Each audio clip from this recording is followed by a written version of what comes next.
I remember one of my parents had a maths tutor for me because they wanted to be amazing at maths. And I was pretty good at numbers, and I'd have this tutor and he'd tell me that, he goes, the reason that you're struggling with the next question is because you're always worried about what your parents think. And that really stayed in my head. I was just like, wow, so as long as I'm trapped by what my parents think, I can actually never find the answers to the real questions of life. I've always had friends who are older than me. And I could see a lot of them in the most successful careers, successful jobs, beautiful partners, whatever it was. But I saw a sense of lack of fulfillment, meaning, and purpose in their lives. And I've always been an observer, and I would see these people who are like 5 years older than me, 7 years older than me, maybe 10 years older than me. And I'd be watching them and go, is that the life I want? And often the advice I give to people today is fast forward where you are, look at yourself in 10, 15, 20 years time, and ask yourself the question, is that where I want to be? If you're in a company, look at the person who's 20 years ahead of you and ask yourself, is that where I want to be? If you're in a startup, look at where other startups have got to in similar roles and go, is that where I want to be? And if the answer is no, then you need to find a new path. And for me, the answer at that time from observing was no. The path that my parents or society or the university I went to or the community I had that was carving out for me, it didn't feel like the path for me. So I was almost seeking an alternative or a new path. I was just so fortunate that it happened to be an uplifting, powerful path as opposed to something that could have actually taken me down the wrong road, because that could have been possible too. I think even one step before that is opening yourself up to new role models and new experiences. See, we live in echo chambers. We're just surrounded by the same thinking. How often do you bump into a monk? You know, it just doesn't happen. No one has a dinner party and goes, oh yeah, we just invited the monk, from town, like the local monk. Like no one ever does that. And so we meet people who are just like us most of the time.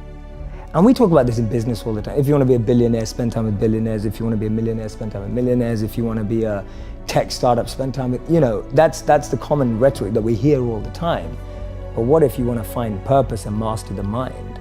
So for me, the first step is just opening yourself up to new experiences and new role models. Because most of us can't see ourselves in people, so then we try and fit ourselves into the boxes that we do see. And I mean, there's this beautiful quote that I've been saying it everywhere, and I wish I wrote it, but I didn't. So it's by a philosopher and writer named Cooley. And he said that today, I'm not what I think I am. I'm not what you think I am. I am what I think you think I am. Right? And just let that blow your mind for a moment. It's so powerful. I'm not what I think I am. I'm not what you think I am. I am what I think you think I am. So we live in this perception of a perception of ourselves. Hence, my identity is made by what my parents think I should be. My identity is made up by what my college or university thinks I should achieve.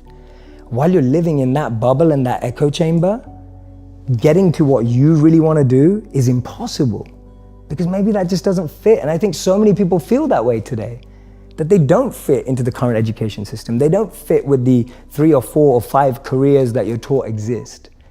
So that process of self-excavation and actualization first requires being exposed. You can't be what you can't see. If I never saw a monk, I would never have wanted to be a monk. If I never meet a billionaire, I wouldn't want to be one, because I wouldn't know what that feels like. I don't know what it looks like. I don't know what it takes. And I think that's the biggest challenge of our society, that we're not exposed. So that's the first step, being exposed to unique experiences and role models. Second step is finding that experience or role model that you're passionate about, and exactly like you said, taking it seriously.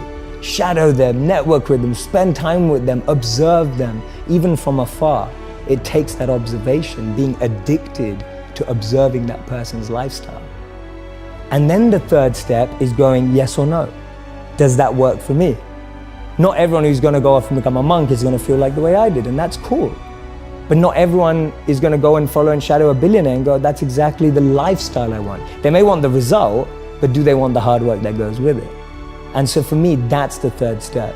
It's observing, focusing, shadowing, getting as close to the process of that individual, and then going yes or no. Do I want that process? Not do I want the result?